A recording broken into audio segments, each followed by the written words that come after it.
Hi friends, welcome back to my channel. నేను ఇవాళ వచ్చేసి అరిసెలు లాగా ఉండే అప్పాలు చేశాను. బియ్యం నానబెట్టి పట్టించే పని లేకుండా అందరికీ పానకం పట్టరాదు కదా. ఎలాంటి ఇబ్బంది పడకుండా మన ఇంట్లో ఉండే బియ్యం పిండితో ఇలా ట్రై చేసి చూడండి. సేమ్ అరిసెల్లాగానే ఉంటాయి.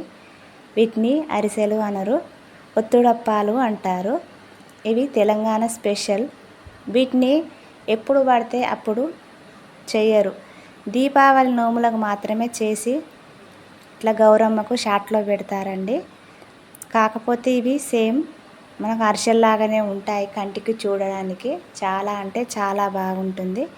కానీ ఇప్పుడు చాలామంది అరిసెలు చేసి పెడుతున్నారు. ఎలాంటి ఇబ్బంది లేకుండా, ఎలాంటి హడావిడి లేకుండా, అయ్యో మనకు పానకం రాదు కదా, పానకం పట్టరాదని ఎవరు వచ్చి పడతారో అనే ఇబ్బంది లేకుండా ఈ విధంగా చేసి పిల్లలు ఎప్పుడన్నా పిల్లలకు స్వీట్ తినాలనిపిస్తే అప్పటికప్పుడు మనం ఇట్లా ఇంట్లో ఉన్న బియ్యం పిండితో చేసుకోవచ్చండి. అరిసెలు కూడా బియ్యం నానబెట్టకుండా కూడా మనం పొడి బియ్యం పిండిలో ఇంతంత గోధుమ పిండి కూడా కలిపి అరిసెలు కూడా చేస్తే చాలా అంటే చాలా బాగా వస్తుంది. మనం ముందుగానే ప్రాసెస్లోకి వెళ్ళిపోదాం. నేను 1 కప్పు బెల్లం తీసుకున్నానండి. మంచిగా సన్నగా తురుముకున్నాను బెల్లం.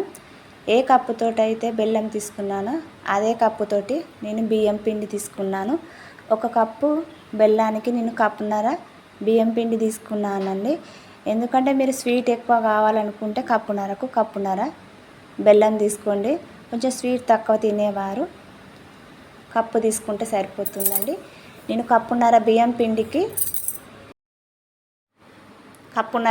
పిండికి నేను కప్పున్నర వాటర్ తీసుకుంటున్నానండి.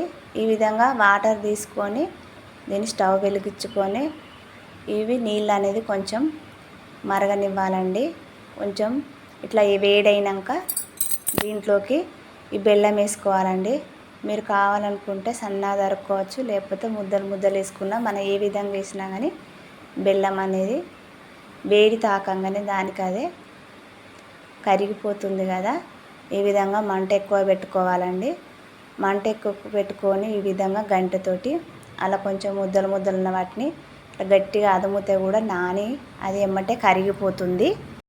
ఈ విధంగా మంట ఎక్కువ పెట్టుకుంటే హీట్ అయిన కొద్దీ బెల్లం అంతా కరిగిపోతుందండి.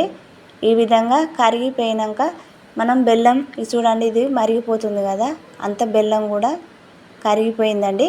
కరిగిపోయిన దాన్ని మొత్తం మంట ఆఫ్ చేసుకోవాలి. ఆఫ్ చేసుకొని నేను చూడండి ఇలాంటి ఒక జాల తీసుకొని ఈ బెల్లం నీరును మొత్తం వడబోసుకుంటున్నానండి. చూడండి ఎంత వేడిగా ఉందో. ఎందుకంటే అడుక్కు చూడండి ఇగో సన్నగా మనకు సన్నటి రాళ్ళలాగా ఉష్కలాగా చూడండి నల్లగా ఏ విధంగా ఏర్పడుతుందో. ఎందుకంటే కొన్ని బెల్లం బాగుంటాయి, కొన్ని బెల్లాలు బాగుంటాయి. అందుకే ఈ విధంగా వడబోసుకుంటే చాలా మంచిది.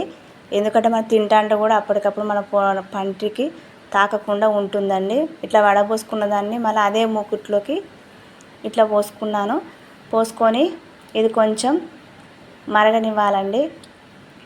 ఇందులోకి ఒక 4-5 యాలకులు దంచేసుకున్నాను. ఎందుకంటే ఫ్లేవర్ బాగుంటుంది, మనం తింటాంటే ఆ స్మెల్ చాలా బాగుంటుంది. చూడండి ఈ విధంగా మరుగుతుంది కదా. దీంట్లోకి నేను కొంచెం పిండి ఈ విధంగా కొంచెం పోసుకుంటూ కలబెట్టుకుంటున్నానండి. ఇది ఒకరు వేస్తా అంటే ఒకరు కలబెడితే ముద్దలు లేకుండా గదపలు లేకుండా ఉంటుంది. ఎందుకంటే నేను ఒక చేతితోటి వీడియో తీసుకుంటూ ఒక చేతితో పోసుకుంటూ కలుపుకుంటున్నాను. చాలా అంటే చాలా ఇబ్బంది అవుతుంది. ఇగో ఈ విధంగా మొత్తం కలుపుకోవాలండి. ఇప్పుడు కొంచెం వాటర్ సరిపోలేదు కదా, వాటర్ సరిపోకపోతే ఒక గిన్నెలో కొన్ని వాటర్ తీసుకొని ఆ వాటర్ను హీట్ చేసుకున్నాను. చూడండి కొంచెం ఆ వాటర్ను గోరువెచ్చగా పెట్టుకొని ఇది మొత్తం ఇట్లా కలుపుకొని పక్కకు పెట్టుకున్నాను, ముద్దలాగా చేసుకొని. దీని మీద కొంచెం ఒక పావంతా నూనె పోసుకున్నానండి. పోసుకొని దీన్ని మెత్తగా మంచిగా గదపలు లేకుండా స్మూత్గా వచ్చేటట్టు బాగా పిసకాలి. మనం ఎంత పిసికితే పిండి అనేది అంత పిసుకుడు పడితే మనకు అప్ప అనేది చాలా పొంగుతుంది. మొత్తం పూరిలాగా అరిసెల్లాగా పొంగుతాయండి. ఇవి సేమ్ అరిసెల్లాగానే ఉంటాయి. చూడండి ఇట్లా నూనె హీట్ అయిందా కాలేదని ఒక చిన్న ముద్ద వేసుకొని చూసాను. ఈ విధంగా హీట్ అయినాక ఒక కవర్ తీసుకోవాలండి. చూడండి ఇట్లా ఈ విధంగా హీట్ అయినాక చేసుకోవాలి. దీన్ని ఒక కవర్ తీసుకోవాలండి. కవర్ అయినా తీసుకోవచ్చు. ఇలాంటి ఒక కవర్ తీసుకొని దానికి కొంచెం కవర్కు నూనె అదుముకొని ఇట్లా కొంచెం కొంచెం ముద్ద తీసుకొని ఈ విధంగా చేతితోటి అదుముకోవాలండి.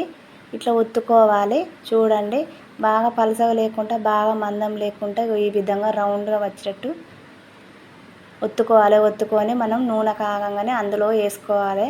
వేసుకోగానే ఎమ్మటే చూడండి ఎట్లా పొంగుతుందో అరిసెల్లాగానే ఉంటాయి. సేమ్ మొత్తం అరిసె పొంగినట్టే పొంగుతుంది. ఎలాంటి ఇబ్బంది లేదండి. మా ఛానల్ని కొత్తగా చూస్తున్న వారు మా ఛానల్ని సబ్స్క్రైబ్ చేసుకోండి. పక్కనున్న బెల్ గంట నొక్కండి. మేము చేసే వీడియోస్ మీకు అప్పటికప్పుడు నోటిఫికేషన్ వస్తాయి. స్కిప్ చేయకుండా చూడండి. ఎలా వచ్చిందో మీరు కూడా ఇంట్లో ట్రై చేసి ఖచ్చితంగా కామెంట్ చేయండి.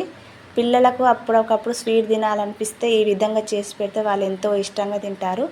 మీరు కావాలనుకుంటే పలస కూడా ఒత్తుకొని గ్యారెల్లాగా కరకరలాడాలనుకుంటే పంటికి కొంతమందికి మెత్తగా తింటారు, కొంతమంది కొంచెం గట్టిగా కరకరలాడితే ఎంతో ఇష్టంగా తింటారు కదా.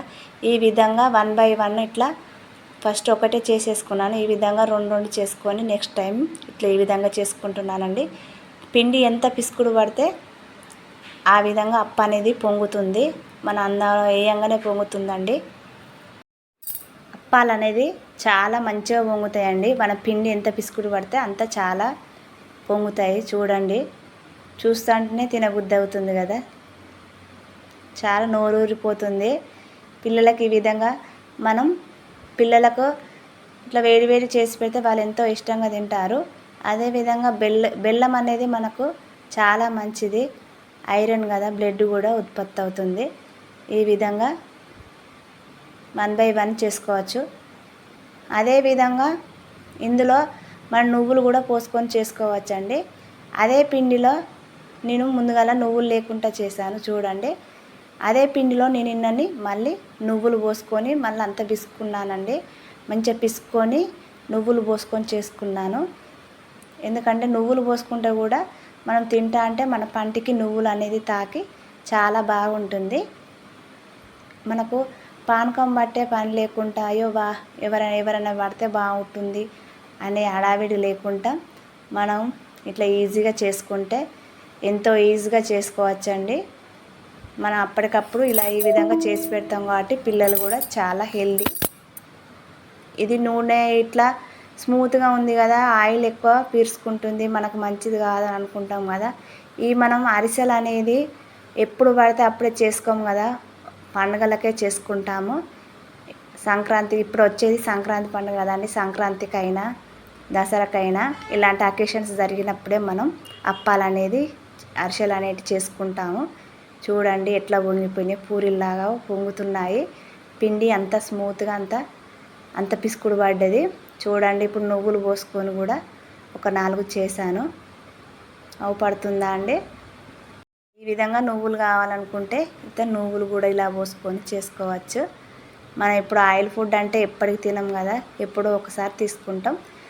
ఆయిల్ లేకుండా కావాలనుకుంటే ముద్ద చిన్నగా తీసుకొని బాగా పలసగా ఒత్తుకుంటే కూడా ఆయిల్ లేకుండా ఉంటుందండి. ఎందుకంటే కొంచెం బాగా గోల్డెన్ కలర్ దాకా వచ్చేదాకా కాల్చుకుంటే మనకు ఆయిల్ కూడా ఎక్కువ పీల్చుకోదండి. ఆయిల్ అనేది ఎక్కువ పీల్చుకోదు. మళ్ళీ మనకు పంటి కింద కూడా కరకరలాడుతుంది. కొంతమందికి కరకరలాడుతూ తినాలని కొంతమందికి ఉంటుందండి. చాలా అంటే చాలా బాగుంటుంది. ఆ విధంగా ముద్ద చిన్నగా పెట్టుకొని పలసగా ఒత్తుకుంటే బాగా గోల్డెన్ కలర్లోకి వచ్చినాక తీసుకుంటే అది కరకరలాడుతుంది. ఆయిల్ కూడా ఎక్కువ పీల్చుకోదు. నచ్చనుంటే ఒక లైక్ ఇవ్వండి. మీరు ఇచ్చే లైక్ మాకెంతో సపోర్టు. మీరు ఇచ్చే లైక్ వల్ల ఇంకొకరు కూడా